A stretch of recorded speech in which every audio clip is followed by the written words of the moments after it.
নমস্কার বন্ধুরা, আমি ডক্টর চন্দন আর আমার ইউটিউব চ্যানেল গার্ডেন আর্টিস্টে তোমাদের স্বাগত জানাই। দেখো, যে থাম্বনেলটা দেখেছো, নিশ্চয়ই থাম্বনেল দেখেই ভিডিওটা দেখতে এসছো যে পুরনো লঙ্কা গাছকে কি করে এক মাসের মধ্যে লঙ্কাতে আবার ভরিয়ে তুলতে পারবে সেটা নিয়ে ভিডিও।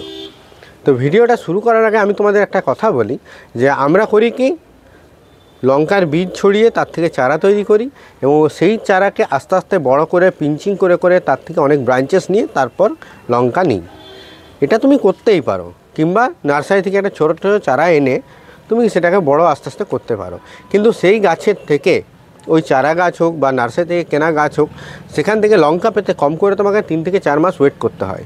কিন্তু তোমার হাতের কাছেই যখন তোমার পছন্দের লঙ্কা গাছটা আছে, হোক না সে মৃতপ্রায়। দেখো, আমার গাছটা অনেকটাই লঙ্কা হওয়া শেষ হয়ে গেছে, কিন্তু আমি এই গাছটাকে তোমাদের দেখাবো কি পরিচর্যা করলে এর থেকে তুমি 1 মাসের মধ্যে আবার ভরে লঙ্কা পেয়ে যাবে।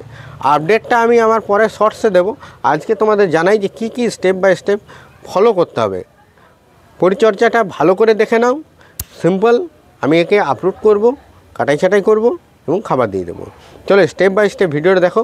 যদি ভিডিওটা ভালো লাগে তো অবশ্যই বলবো ভিডিওটাকে একটু শেয়ার করে দিও, একটা লাইক করো, আর তুমি কোথা থেকে দেখছো একটা কমেন্ট করো, ঠিক আছে? আর তুমি যদি আমার চ্যানেলে নতুন হও, যদি ভিডিওটা নতুন দেখছো, আমার চ্যানেলটাকে সাবস্ক্রাইব করে রাখো। চলো ভিডিওটা স্টার্ট করি। তো তোমাদের সামনে এই গাছটা আমার আছে। এই গাছটাকে আমি পরিচর্যাটা করছি, বাকি তো করবোই, আরও 3টে গাছ আছে আমার। তো চলো দেখে নাও কী করছি। প্রথমে আমাকে এই গাছটাকে কাটাই ছাটাই করে নিতে হবে। এবার আমি তোমাদের দেখাই কাটাই ছাটাইটা করবো কোথা থেকে। ধরো, যদি আমি ওপরের শুধু ব্রাঞ্চগুলো কেটে দিই, তাহলে কি হবে, এই ওপর থেকে আবার সরু সরু ব্রাঞ্চ বেরোবে, সেগুলো তো অত ভালো ফলন পাবে না।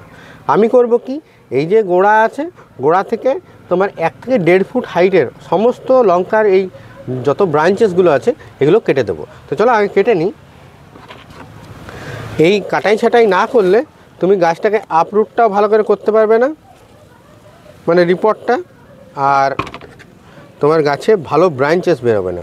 তো দেখো, আমি মোটামুটি এই 1 বিঘা প্রায় 1.5 ফুট হাইটে সব কেটে দেবো, কারণ আমি বেশি বড় রাখবো না।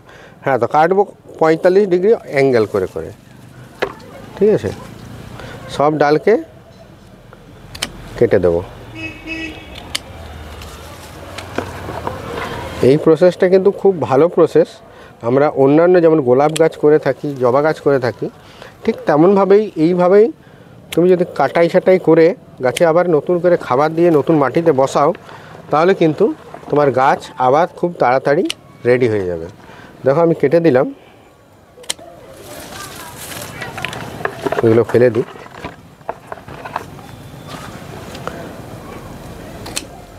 আচ্ছা, এই কাটাই যেগুলো করছি আমি, এগুলোর ওপরে কিন্তু আমি সাফ লাগাবো। হ্যাঁ, সাফ হলো একটা খুব জনপ্রিয় ফাঙ্গিসাইড।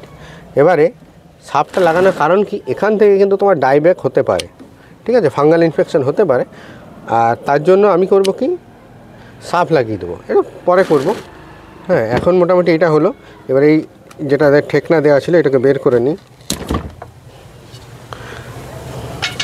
এবারে এটাকে উল্টাবো, টপ থেকে বের করে রুটগুলো কাটাই ছাটাই করি। তো টপ দেখো বেরিয়ে গেল।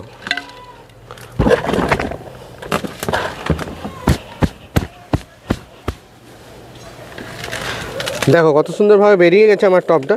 এবার আমি একে কাটাই ছাটাই করব। তো কাটাই ছাটাই করব মানে রুট প্রুনিং করব। দেখো, তোমাদের সামনেই করছি। আর কতটা কাটবো সেটা আগে দেখো।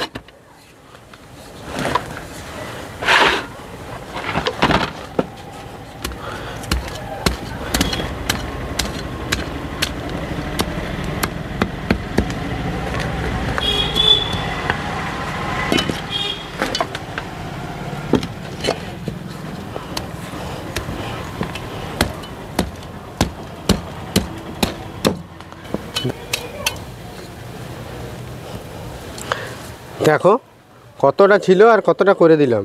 প্রায় 1/3 মাটি আমি ফেলে দিয়েছি, ঠিক আছে? এবারে এই গাছটাকে আমি নতুন মাটিতে রিপোর্ট করব। এই জায়গাটা পরিষ্কার করে নিই, তারপর তোমাদের দেখাচ্ছি যে কি মাটি করেছি আর কিভাবে তোমাদের এটা রিপোর্ট করতে হবে। চলো এই জায়গাটা পরিষ্কার করে নিই আগে। আমার টব তৈরি করা হয়ে গেছে, মানে ওই টবটাকে পরিষ্কার করে নিয়েছি এবং টব তৈরি করে নিয়েছি। এবার টব তৈরি করার ব্যাপারটা তো তোমরা জানো, টব তৈরি করা মানে টবের ড্রেনেজ সিস্টেম। কারণ যে কোনো গাছই আমরা লাগাই, যে কোনো টবে ড্রেনেজ সিস্টেমটা করতে হয়। তো ড্রেনেজ সিস্টেমের একটা পুরো ভিডিও করা আছে, তাও তোমাকে একটু জানিয়ে দিচ্ছি। আমি করেছি কি, এই টবের তলাতে যে ফুটোটা আছে তার উপরে একটা ভাঙা টবের টুকরো দিয়েছি, তার উপরে দিয়েছি বালি চালার পরে যে পাথরগুলো বেরোয় ছোটো ছোটো পাথরগুলো, সেটাকে একটা লেয়ার করেছি। আর তার উপরে দিয়েছি বালি, যে বিল্ডিং তৈরি করে মোটা বালি। এই যে সিস্টেমটা যদি তোমরা করে নাও, তাহলে তুমি গাছকে যেখানেই রাখো, বর্ষাকালেই রাখো, বেশি জল হয়ে যাক, মানে গাছের গোড়া যে জল জমার কারণে পচে গাছ মারা যায়, সেটা কিন্তু হবে না। তো যাই হোক, টবটা তৈরি করে নিয়েছি। এবার এই লঙ্কা গাছের মাটি বলি, দেখো এই গাছ করো বা চাই নার্সারি থেকে গাছ কিনে এনে, এটার জন্য যে পারফেক্ট সয়েল সেটা হলো কিন্তু তোমার হালকা দোআঁশ মাটি। লঙ্কা গাছ যে কোনো মাটিতেই হয়, তবে এর জন্য একটু যদি পারফেক্ট সয়েলটা বানাও না, যে হালকা দোআঁশ মাটি, মানে কি যে তোমার গার্ডেন সয়েল নেবে 1 ভাগ, 2 ভাগ নেবেন নদীর সাদা বালি মাটি, আর 1 ভাগ নেবে কি যে কোনো একটা কম্পোস্ট, ভার্মি কম্পোস্ট হতে পারে, পাতা পচা সার হতে পারে, কিংবা তোমার গোবর সার হতে পারে। ঠিক আছে, গোবর সারটা যদি পাও অ্যাভেলেবেল থাকে, তাহলে এই সবজি গাছের জন্য গোবর সারটাকেই ব্যবহার করো। তো যদি তুমি সাদা বালি মাটিটা না পাও, তখন কি করবে? তখন তোমাকে করতে হবে কি, তোমার বাগানের যে মাটি আছে সেটা 1 ভাগ নেবে, আর 3 ভাগ যে কোনো একটা কম্পোস্ট নিয়ে নেবে। ঠিক আছে, ওই 3টে কম্পোস্টের মধ্যে যে কোনো একটা নিয়ে নেবে, তাহলে তোমার মাটিটা তৈরি হয়ে গেল। আরেকটা কথা বলি, এই গাছ তোমার গ্রীষ্মকালেও ফল দেয়, মানে লঙ্কা হয়, শীতকালেও হয়। এই গাছ একটু জলটা ভালোবাসে, কিন্তু আমরাও দেখো মাটিটা কেমন করেছি, যে গোড়াতে যাতে না জলটা দাঁড়ায়। তার মানে বুঝতে পারছো, একে একটু ময়েশ্চার মেনটেন করতে হয় এই গাছের ক্ষেত্রে, নাহলে কী হবে, লঙ্কাগুলো ফুল ঝরে যাবে, লঙ্কাগুলো ছোটো ছোটো হবে, পুড়ে যাবে। অনেকেই কী করে, এই মাটির সাথে কোকোপিটটা মেশাই, কিন্তু আমি মাটির সাথে কোকোপিটটা মেশাই না। তার কারণ একটা আমার ভিডিও করা আছে, দেখো আমি উপরে আই বাটনে লিঙ্কটা দিয়ে দিচ্ছি, যে কোকোপিট মাটির সাথে কেন মেশাবে না। কোকোপিট ব্যবহার করতেই হবে তোমাকে, কারণ এই গাছ একটু জল পছন্দ করে। তার জন্য আমি করব কি, এই যে ড্রেনেজ সিস্টেম আছে তার ওপরে কোকোপিটটা দিয়ে দেবো। মানে বুঝতে পারলে, মাটির সাথে মেশালাম না, কিন্তু তলাতে কোকোপিটটা দিয়ে থাকার কারণে কোকোপিট জল ধরে রাখবে এবং মাটিটাকে ময়েশ্চার রাখবে। কিন্তু আরও ডিটেলসে জানতে গেলে ওই ভিডিওটা দেখে নাও। দেখো আমার ড্রেনেজ সিস্টেম করা আছে। এবার আমি প্রায় ওই 1 ইঞ্চি মতো কোকোপিট দিয়ে দিচ্ছি। ঠিক আছে, এই কোকোপিটটা তোমার ময়েশ্চার মেনটেন করতে কাজে লাগবে। কোকোপিট দিয়ে দিলাম। এবারে আমি মাটি তৈরি করেছি 2 ভাগ নদীর সাদা বালি মাটি, 1 ভাগ আমি দিয়েছি গোবর সার, আর 1 ভাগ আমার যা মাটি আছে মানে গার্ডেন সয়েল সেটা। তো সেটাকে আগে আমি এখানে দিয়ে দেব। কিন্তু এই যে গাছটাকে, যখন পুরনো গাছকে আমি রিপোর্ট করছি, তখন এই রিপোর্ট করার সময় তোমাকে একটু খাবার দিতে হবে। খাবার কি দিতে হবে? খাবার তুমি যদি আমার দেখানো বা শেখানো স্পেশাল ব্লেন্ড ফার্টিলাইজারটা বানিয়ে রেখেছো, সেটা 1 মুঠো দিয়ে দেবে। আর যদি সেটা তোমার কাছে না থাকে, তাহলে তুমি করবে কি, এই একটা 10 ইঞ্চি টবের জন্য 1/2 মুঠো হাড়ের গুঁড়ো, ঠিক আছে, আর 1/2 মুঠো শিংকুচি, আর 1 চামচ সুপার ফসফেট, এগুলোকে ভালো করে মেশাবে। নিয়ে দেখো আমি 1/2 টব মাটি দিলাম, তারপরে কিন্তু গাছের খাবারটা দিয়ে দেবো। এখানে আমার বানানো আছে, আমি এখানে 1 মুঠো দিয়ে দিচ্ছি।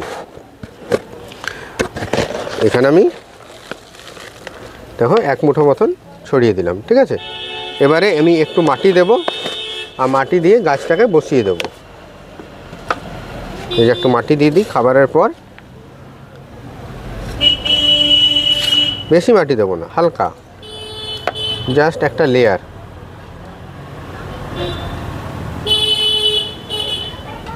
এই যে এবারে আমি গাছটাকে বসিয়ে দেবো।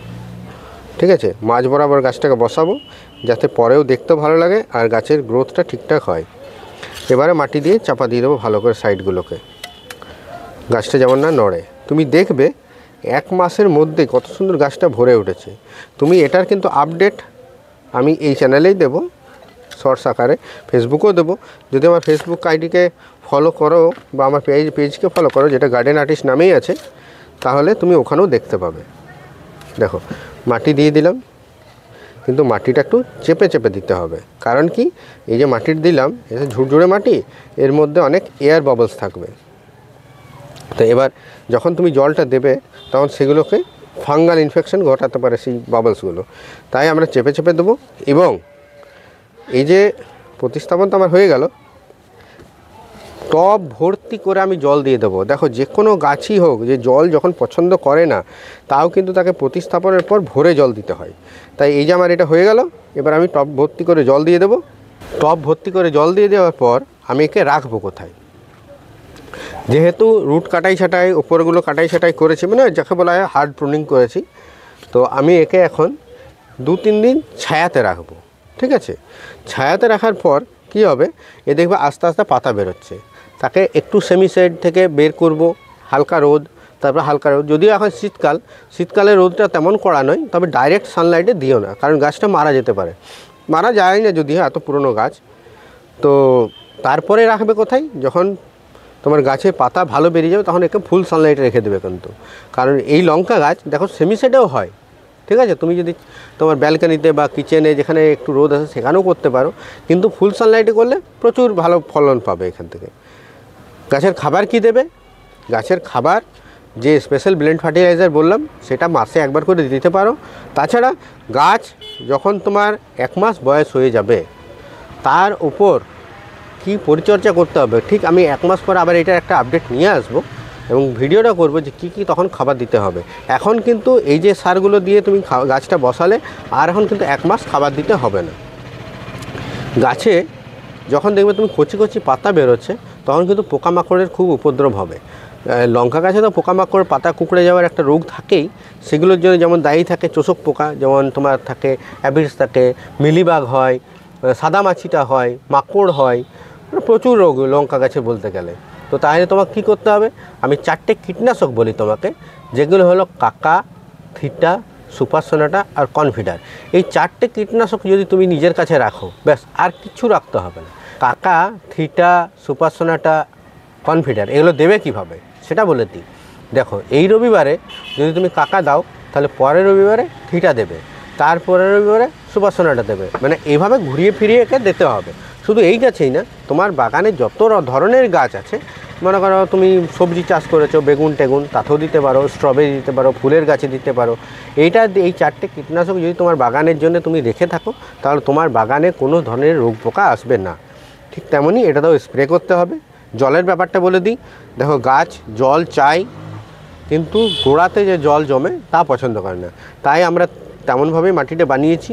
এবারে জলের ব্যাপারটা তুমি মাটিতে হাত দিয়ে দেখবে, যদি ঠান্ডা ঠান্ডা ভেজা ভেজা ভাব আছে তাহলে জল দেবে না, যদি শুকিয়ে যায় তাহলে জল দিতেই হবে।